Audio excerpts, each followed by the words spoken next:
नमस्कार दोस्तों, मैं पिंकी देवी शोधार्थी हिंदी विभाग पंजाब विश्वविद्यालय चंडीगढ़ में अपना शोध कार्य कर रही हूँ। मैं वहीं पर पढ़ाती हूँ और मैं 3 सेमेस्टर वहाँ पे पढ़ा चुकी हूँ। आज मैं आपकी सेवा में उपस्थित हूँ। अभी हम बात करते हैं हिंदी साहित्य के इतिहास से संबंधित कुछ तथ्य है। जैसे कि माना जाता है कि किसी भी पेपर को बनाने के लिए आचार्य रामचंद्र शुक्ल का इतिहास पत्थर की नींव है किसी भी परीक्षा के लिए। इसलिए हम आचार्य रामचंद्र शुक्ल के इतिहास से ही शुरुआत करते हैं। आइए देखते हैं।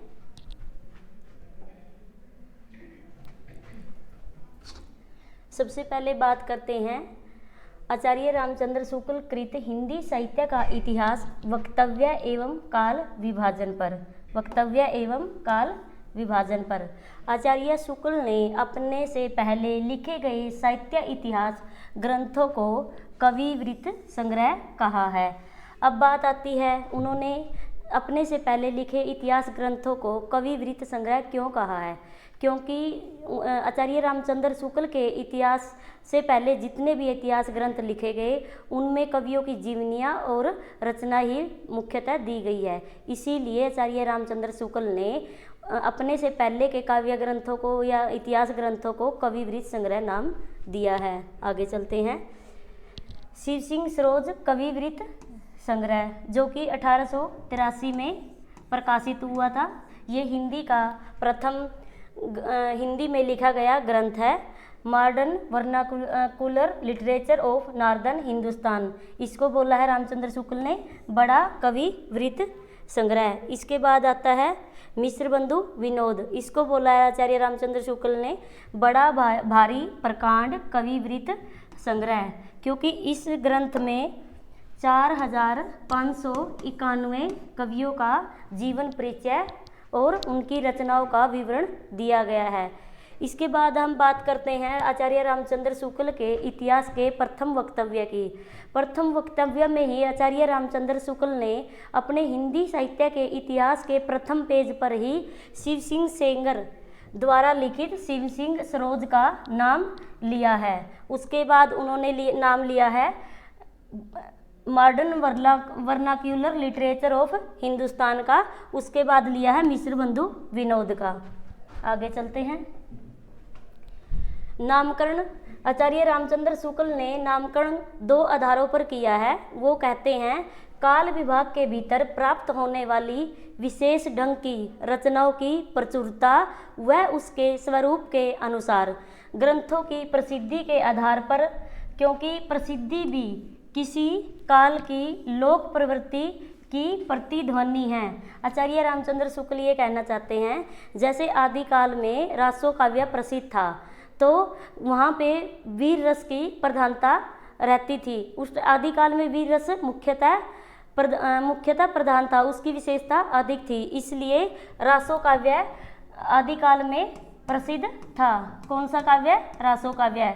इसी आधार पर आचार्य रामचंद्र शुक्ल ने रासो काव्य के आधार पर ही वीरगाथा काल नाम दिया है। आगे चलते हैं। किसी काल विस्तार को लेकर यों ही पूर्व और उत्तर नाम देकर 2 हिस्से कर डालना ऐतिहासिक विभाग नहीं कहला सकता। यहाँ पे आचार्य रामचंद्र शुक्ल किसकी तरफ इशारा कर रहे हैं? मिश्र बंधुओं की तरफ, क्योंकि मिश्र बंधुओं ने प्रारंभिक काल, उत्तरारंभिक काल ऐसे नामकरण दिए हैं। उन्होंने किसी भी काल की प्रवृत्ति विशेष की तरफ ध्यान नहीं दिया है।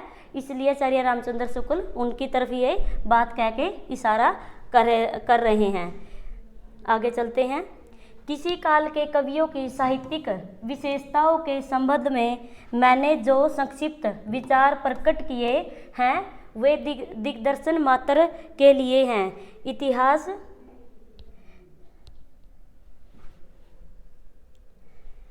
इतिहास की पुस्तक में किसी कवि की पूरी क्या अधूरी आलोचना भी नहीं हो सकती। यहाँ पर आचार्य रामचंद्र शुक्ल क्या कहना चाहते हैं कि जो भी मैंने यहाँ पे विवरण दिया है वो थोड़ा बहुत ही है, ज़्यादा अधिक नहीं लिया, क्योंकि साहित्य के इतिहास में ज़्यादा विवरण लेना कोई ज़्यादा बड़ी बात, महत्वपूर्ण बात नहीं है। अगर कवियों और रचनाओं के बारे में ज़्यादा हम बताएंगे उससे पृष्ठ ही भरते जाएंगे, लेकिन उससे काल विशेष की कोई मुख्य प्रवृत्ति नहीं उभर सकेगी। आगे चलते हैं।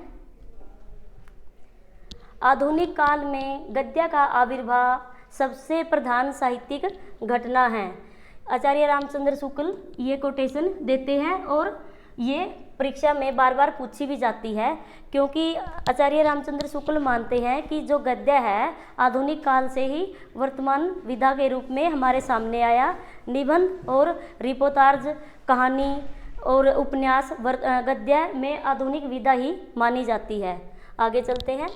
वर्तमान लेखकों और कवियों के संबंध में कुछ लिखना अपने सिर पर एक बला मोल लेना ही समझ पड़ता है। यहाँ पर आचार्य रामचंद्र शुक्ल क्या कहना चाहते हैं कि आचार्य रामचंद्र शुक्ल के जो वर्तमान कालीन लेखक थे उनके बारे में लिखना, उनके साथ झगड़ा मोल लेना, यानी किसी कवि के बारे में अगर आचार्य रामचंद्र कुछ लिख देते हैं, क्या पता कोई लेखक उनके ऊपर पलटवार कर देता। इस प्रकार यहाँ पे यही वक्तव्य रामचंद्र शुक्ल ने दिया है।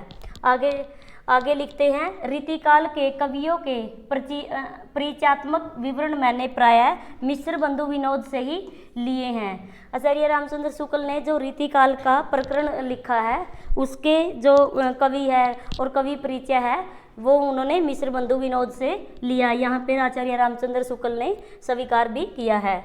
मिश्र बंधु विनोद के अतिरिक्त सामग्री सहयोग के लिए इन ग्रंथों के नाम शुक्ल जी ने दिए हैं। आइए देखते हैं कौन कौन से वो ग्रंथ हैं। मिश्र बंधु विनोद के अलावा 3 ग्रंथ और आचार्य रामचंद्र शुक्ल ने अपनी सामग्री के रूप में गिनवाए हैं। हिंदी कोविद रत्नमाला, जिसका प्रकाशन 1909 में हुआ था। कविता कौमुदी रामनरेश त्रिपाठी द्वारा, इनका प्रकाशन हुआ था 1917 में। ब्रज माधुरी सार जो कि लिखी गई थी वियोगी हरि द्वारा, इनका प्रकाशन था 1923 में। आगे चलते हैं।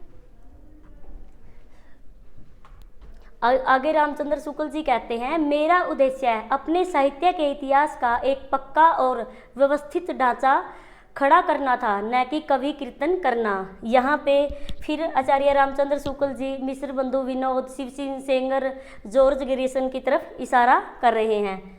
शुक्ल जी का काल विभाजन एवं नामकरण इस प्रकार है। देखिए, आदिकाल वीरगाथा काल संवत 1050 से 1375 यानी 993 ईस्वी से आचार्य रामचंद्र शुक्ल हिंदी साहित्य का प्रारंभ मानते हैं। पूर्व मध्यकाल भक्ति काल संवत 1375 से 1700, उत्तर मध्यकाल रीतिकाल संवत 1700 से 1900 संवत, आधुनिक काल गद्य काल संवत 1900 से 1984।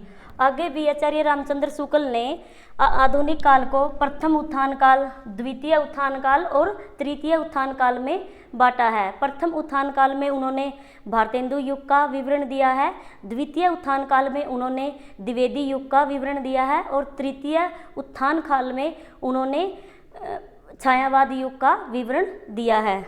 इस प्रकार आचार्य रामचंद्र शुक्ल ने काल विभाजन और नामकरण किया है। हम यहाँ पे एक बात और देख सकते हैं, आदिकाल और वीरगाथा काल, यानी आचार्य रामचंद्र शुक्ल ने दोहरे नामकरण की प्रवृत्ति यहाँ पे अपनाई है। ये आपसे पूछा जा सकता है किस साहित्य इतिहासकार ने दोहरे नामकरण की प्रवृत्ति अपनाई है, तो यहाँ पे उत्तर होगा आपका आचार्य रामचंद्र शुक्ल। आगे चलते हैं। आचार्य शुक्ल ने आदिकाल के बारे में अब आचार्य शुक्ल जी क्या कहते हैं यहाँ पे देख लेते हैं। आचार्य शुक्ल ने अपने ग्रंथ के वक्तव्य में आदिकाल के नामकरण पर विचार किया है। आदिकाल में भाषा के आधार पर मुख्यतः 2 प्रकार की रचनाएं मिलती हैं। कौन कौन सी? अपभ्रंश की और देश भाषा यानी बोलचाल की। इसी आधार पर शुक्ल जी ने आदिकाल का विभाजन किया है। अपभ्रंश काव्य और देश भाषा काव्य, इनके अंतर्गत केवल 12 ग्रंथों को ही साहित्यिक मानते हुए इस प्रकार हालांकि वर्गीकृत किया है। आचार्य रामचंद्र शुक्ल ने क्या किया, 12 रचनाओं को लिया, उनमें से चार रचनाओं को तो साहित्यिक अपभ्रंश की माना है और 8 रचनाओं को देश भाषा की रचना माना है। आगे हम इसको देखते हैं। और इसी आधार पर आचार्य रामचंद्र शुक्ल ने वीरगाथा काल नामकरण किया भी है 12 पुस्तकों के आधार पर। आगे देखते हैं। अब ये है अभ्रंश काव्य, जो कि प्रकरण 2 में हमें मिलता है। प्रकरण 1 में आचार्य रामचंद्र शुक्ल ने दिया सामान्य परिचय, और प्रकरण 2 में हमें मिलता है अभ्रंश काव्य। विजयपाल रासो, हमीर रासो, कीर्तिलता और कीर्ति पताका। अब ये हमीर रासो किसकी रचना है? सारंगधर की। कीर्तिलता और कीर्ति पताका किसकी रचना है? विद्यापति की। आगे देखते हैं। देश भाषा काव्य। देश भाषा काव्य के अंतर्गत शुक्ल जी ने कौन कौन सी रचनाओं को गिनवाया है? खुमान रासो, बिसलदेव रासो, पृथ्वीराज रासो, जयचंद्र प्रकाश, जयमंक जस चंद्रिका,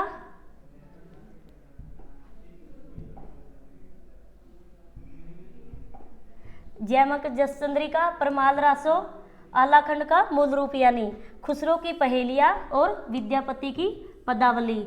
अब इन पुस्तकों में से 3 रचनाओं को तो आचार्य रामचंद्र शुक्ल ने बाहर निकाल दिया वीरगाथा काल के नामकरण से, और 9 रचनाओं के आधार पर वीरगाथा काल नामकरण दिया है। आइए देखते हैं कैसे।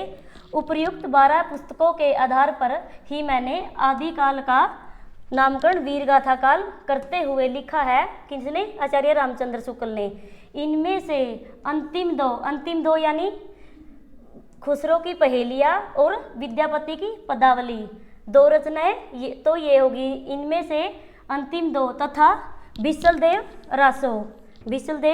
रासो को छोड़कर सब ग्रंथ वीरगाथात्मक ही है। अतः आदिकाल का नाम वीरगाथा काल ही रखा जा सकता है। इस प्रकार आचार्य रामचंद्र शुक्ल ने क्या किया? खुसरो की पहेलियाँ और विद्यापति की पदावली और बिसलदेव रासो को वीरगाथा काल नामकरण से बाहर निकालते हुए 9 रचनाओं के आधार पर वीरगाथा काल नामकरण किया। आगे देखते हैं। शुक्ल जी ने आदिकाल को 4 प्रकरणों के यानी 4 अध्यायों के अंतर्गत विवेचित किया है यानी बांटा है। कैसे? देखते हैं।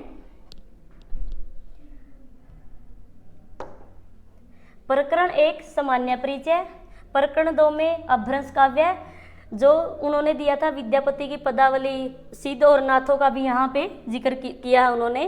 प्रकरण 3 में देश भाषा काव्य जो राष्ट्र साहित्य है उसका विवरण इसके अंतर्गत दिया है, और प्रकरण 4 में विद्यापति की पदावली, अमीर खुसरो और एकाध और रचनाओं का यहाँ पे विवरण आचार्य रामचंद्र शुक्ल जी ने दिया है। आगे चलते हैं।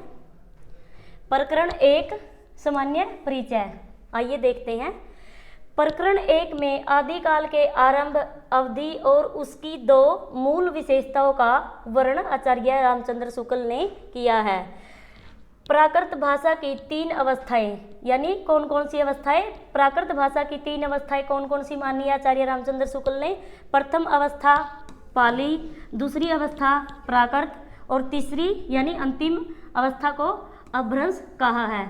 अब यहाँ से प्रश्न बनता है, आचार्य रामचंद्र शुक्ल ने प्राकृत भाषा की कितनी अवस्थाएं मानी है? 3 अवस्थाएं मानी है, पाली, प्राकृत और अभ्रंश। आगे चलते हैं। आचार्य शुक्ल के अनुसार प्राकृत की अंतिम अभ्रंश अवस्था से ही हिंदी साहित्य का आविर्भाव माना जा सकता है। ये कोटेशन बार बार पेपर में पूछी भी जाती हैं।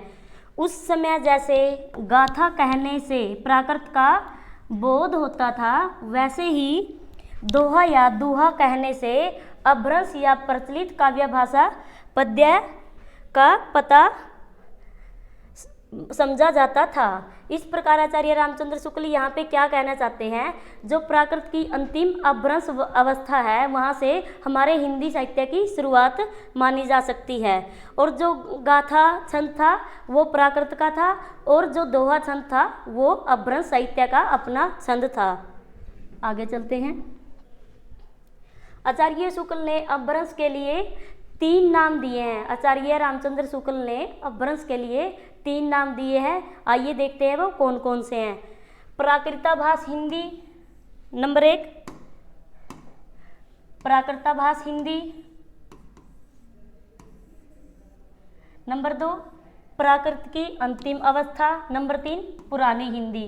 अब आपसे यहाँ पे से पूछा जा सकता है कि आचार्य रामचंद्र शुक्ल ने अभ्रंश के कितने नाम गिनवाए हैं?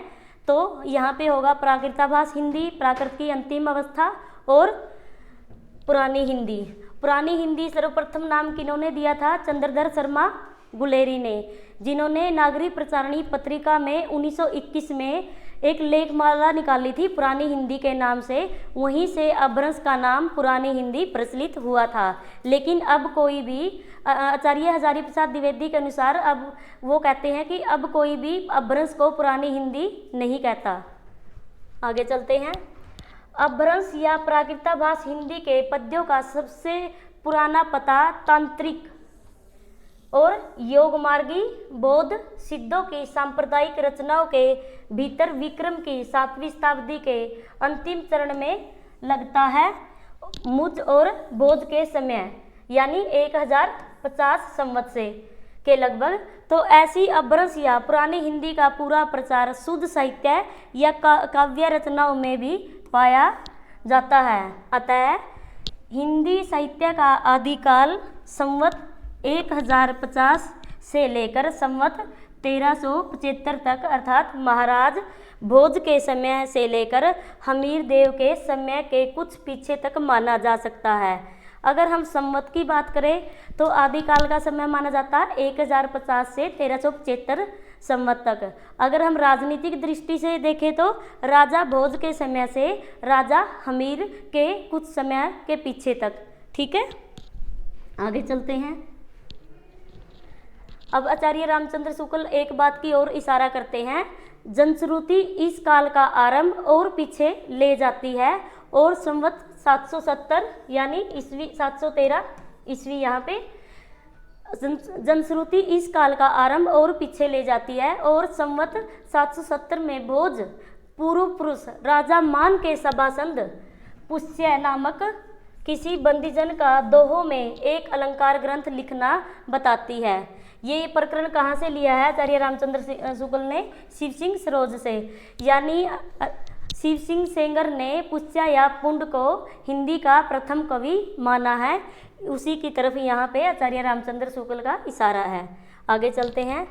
प्रायः लोक में प्रचलित बोलचाल की भाषा और साहित्य की भाषा में अंतर रहा है। अपभ्रंश भी उस समय की ठीक बोलचाल की भाषा नहीं थी जिस समय की रचनाएं मिलती है, बल्कि उस समय के कवियों की भाषा थी। यानी आचार्य रामचंद्र शुक्ल यहाँ पे क्या कहना चाहते हैं कि जब अपभ्रंश में साहित्य लिखा जा रहा था उस समय अपभ्रंश जनभाषा नहीं थी, उससे पहले हो रही होगी, लेकिन जब आदिकाल में ये साहित्य लिखा जा रहा था तो वहाँ पे अपभ्रंश जनभाषा के रूप में प्रयोग नहीं की जाती थी, क्योंकि वो साहित्यिक रूप अपना प्राप्त कर चुकी थी। आगे चलते हैं। शुक्ल जी ने अपभ्रंश के संबंध में लिखा है, कवियों ने काव्य परंपरा के अनुसार साहित्यिक प्राकृत के पुराने शब्द तो लिए ही हैं, जैसे पीछे के हिंदी में तत्सम संस्कृत शब्द लिए जाने लगे थे। विभक्तियाँ, कारक चिन्ह और क्रियाओं के रूप आदि भी बहुत कुछ अपने समय से कई सौ वर्ष पुराने रखे हैं। यानी आचार्य रामचंद्र शुक्ल यहाँ पे ये कहना चाहते हैं कि जो अपभ्रंश भाषा थी उसमें प्राकृत के शब्द लिए जाते थे, क्योंकि ये प्राचीन परंपरा रही है। अपने से पुरानी भाषा में से कुछ न कुछ शब्द, विभक्तियाँ, क्रियाएं ली जाती रही हैं। आगे चलते हैं। बोलचाल की भाषा घिस घिस कर बिल्कुल जिस रूप में आ गई थी, सारा वही रूप न लेकर कवि और चारण आदि भाषा का बहुत कुछ वह रूप व्यवहार में लाते थे जो उनसे 100 वर्ष पहले से कवि परंपरा रखती चली आती थी। ये बात मैं पहले आपको बता चुकी हूँ। आगे चलते हैं। अपभ्रंश के जो नमूने हमें पद्यों में मिलते हैं वे उस काव्य भाषा के हैं जो अपने पुरानेपन के कारण बोलने की भाषा से कुछ अलग बहुत दिनों तक आदिकाल के अंत क्या उससे पीछे पोथियों में चलती रही। यानी आचार्य रामचंद्र शुक्ल जी क्या कहना चाहते हैं कि अपभ्रंश में जो काव्य था, मतलब जो साहित्य था, पद्य में ही लिखा जाता था और वो जो अपभ्रंश की जो भाषा थी वो कुछ आदिकाल के बाद भी चलती रही। यह सामान्यतः देखा जाता है जब कोई धारा साहित्य में प्रवेश करती है वो एकदम से ख़त्म नहीं होती, वो कुछ पीछे तक चलती रहती है, लेकिन मुख्य धारा वहाँ पे समाप्त हो जाती है। आगे चलते हैं। उस समय रचनाओं की भाषा में बहुत विविधता थी।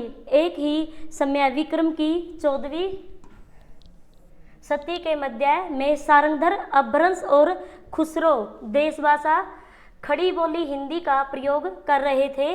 विद्यापति दोनों प्रकार की भाषाओं यानी अपभ्रंश के रूप अवहट और देश भाषा मैथिली का प्रयोग करते हैं। इनके समानांतर ही कबीर की रचनाओं का आरंभिक दौर भी शुरू हो जाता है। यहाँ पे आचार्य रामचंद्र शुक्ल कहना चाहते हैं कि आदिकाल में भाषा के विविध रूप थे। विद्यापति खड़ी बोली का प्रयोग कर रहे थे, वहाँ पे अपभ्रंश की रचनाएं भी हो रही थी, और अमीर खुसरो जनभाषा का प्रयोग कर रहे थे, मनोरंजन प्रधान रचनाएं लिख रहे थे। और आगे विद्यापति के बारे में कहते हैं कि विद्यापति अवहट में रचना कर रहे थे और विद्यापति की पदावली मैथिली अवहट में है। इस प्रकार आचार्य रामचंद्र शुक्ल जी कहना चाहते हैं कि अपभ्रंश काव्य, देश भाषा काव्य, मनोरंजन प्रदान यानी खड़ी बोली अनेक प्रकार के रूप आदिकाल में हमें मिल जाते हैं। भाषिक वैविध्य की स्थिति यानी भाषिक विविधता, ये यहाँ पे यही बात है जो मैं अभी आपको समझा चुकी हूँ। भाषिक वैविध्य की स्थिति में अपभ्रंश की परंपरा विक्रम की 15वीं सदी के मध्य यानी विद्यापति के समय तक चलती रही। उस समय की बोलचाल की भाषा को विद्यापति ने देसी भाषा कहा है। क्या कहा है? देसी भाषा। उन्हीं की प्रेरणा से शुक्ल जी ने देश भाषा शब्द यहाँ प्रयोग किया है। यानी ये जो देश भाषा शब्द है आचार्य रामचंद्र शुक्ल ने किससे उधार लिया है? विद्यापति से उधार लिया है। आगे चलते हैं। उस समय की बोलचाल की भाषा देश भाषा के दो रूप आदिकालीन रचनाओं में मिलते हैं। देश भाषा के कितने रूप मिलते हैं? दो रूप। आदिकाल में कितने रूप मिलते हैं? दो रूप। प्राकृत की रूढ़ियों से बहुत कुछ मुक्त और पूरी तरह मुक्त।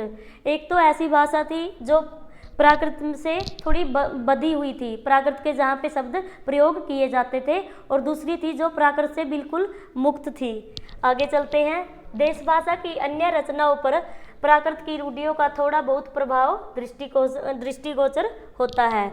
शुक्ल जी द्वारा निर्दिष्ट आदिकाल की दो मूल विशेषताएं निम्नलिखित है। देखिए कौन कौन सी।